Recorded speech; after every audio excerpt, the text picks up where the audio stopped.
जातिवादी सोच रखने वाले लोग बीएसपी को नीचा दिखाने में व उसके नेतृत्व को बदनाम करने के लिए कभी भी कोई मौका नहीं छोड़ते हैं। और उनमें से खासकर जो पार्टी केंद्र व राज्यों की सत्ता में होती है तो वह साम दाम दंड भेद आदि अनेकों प्रकार के हथकंडे अपनाकर वह बीएसपी के विधायकों आदि को भी तोड़कर हमारी पार्टी व मूवमेंट को कमजोर करने में ही लगातार लगी रहती है। और खासकर कांग्रेस व बीजेपी आदि जैसी ये विरोधी पार्टियां ये रत्ती भर भी नहीं चाहती हैं कि परम पूज्य बाबा साहब डॉक्टर भीमराव अम्बेडकर का मानवतावादी संविधान उनकी सही मंशा के हिसाब से इस देश में लागू हो तथा यहाँ बहुसंख्यक गरीब मजलूम व उपेक्षित वर्गों आदि के जीवन स्तर में कुछ सुधार होकर उन्हें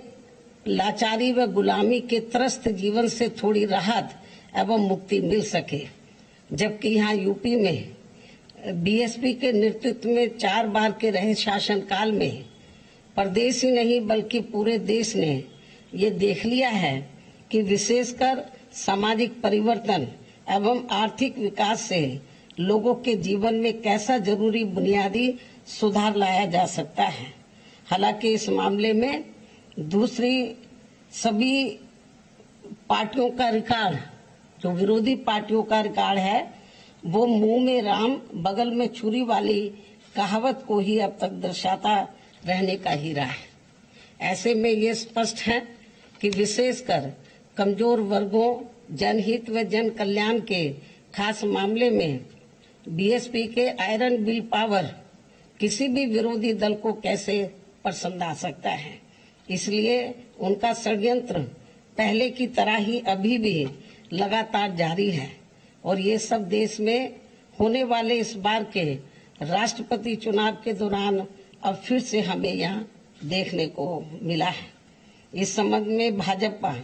जहाँ सर्वसम्मति से सत्ताधारी एनडीए गठबंधन के उम्मीदवार तय करने के लिए अपनी विपक्षी पार्टियों से संपर्क करने का दिखावा करती रही है,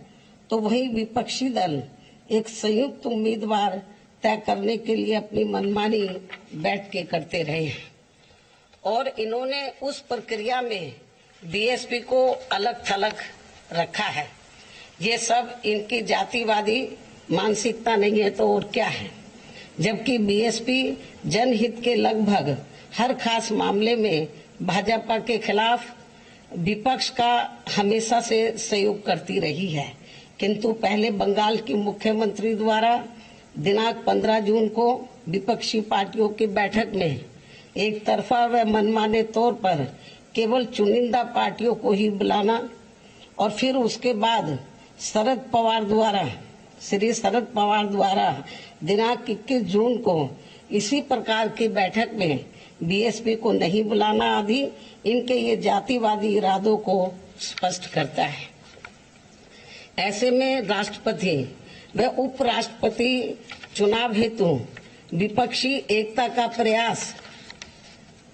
गंभीर न होकर लोगों को इसका केवल एक दिखावा ही ज्यादा लगता है, जिसका अंजाम भी सभी को मालूम है।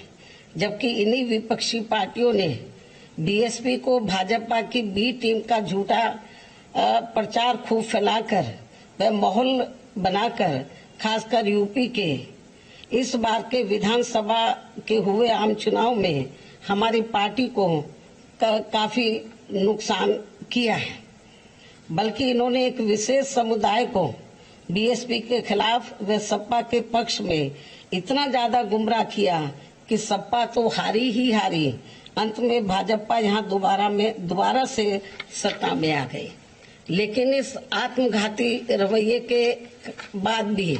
विपक्षी पार्टियों का बीएसपी विरोधी जातिवादी रवैया अभी भी बरकरार है, जिसके बाद निश्चय ही बीएसपी अब किसी भी मामले में अपना निर्णय लेने के लिए पूरी तरह से स्वतंत्र व आजाद है,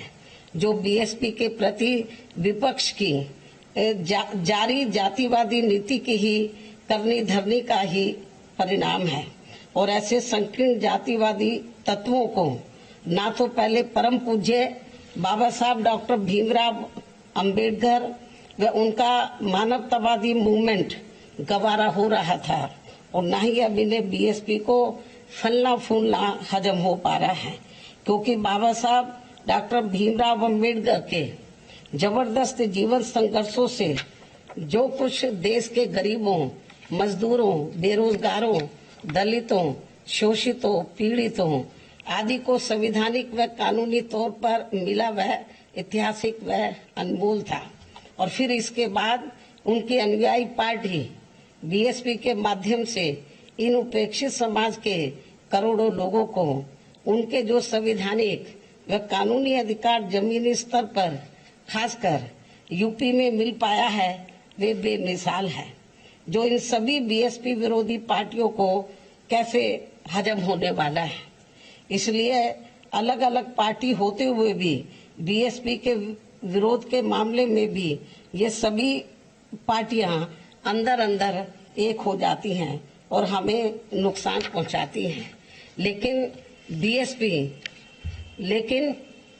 बीएसपी ये सब कड़वा सच जानकर व समझकर यहाँ गरीबों, शोषितों व उपेक्षित वर्गों आदि के हित में परम पूज्य बाबा साहब डॉक्टर भीमराव अंबेडकर की तरह ही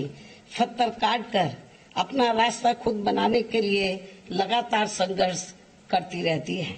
और इन वर्गों का हित एवं आत्मसम्मान व स्वाभिमान बीएसपी के लिए सर्वोपरि है, जिसके लिए हमारी पार्टी कभी भी किसी से कोई समझौता कतई नहीं करती है तथा वर्तमान समय में इसी कड़ी में राष्ट्रपति चुनाव में अपना फैसला खुद लेने के लिए स्वतंत्र है, आजाद है, जिसके तहत ही हमारी पार्टी ने आदिवासी समाज को अपनी मूवमेंट का खास हिस्सा मानते हुए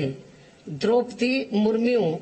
को राष्ट्रपति पद के लिए अपना समर्थन देने का फैसला लिया है। और हमने ये अति महत्वपूर्ण फैसला बीजेपी व इनके एनडीए के पक्ष में नहीं और न ही इनके विपक्ष यूपीए के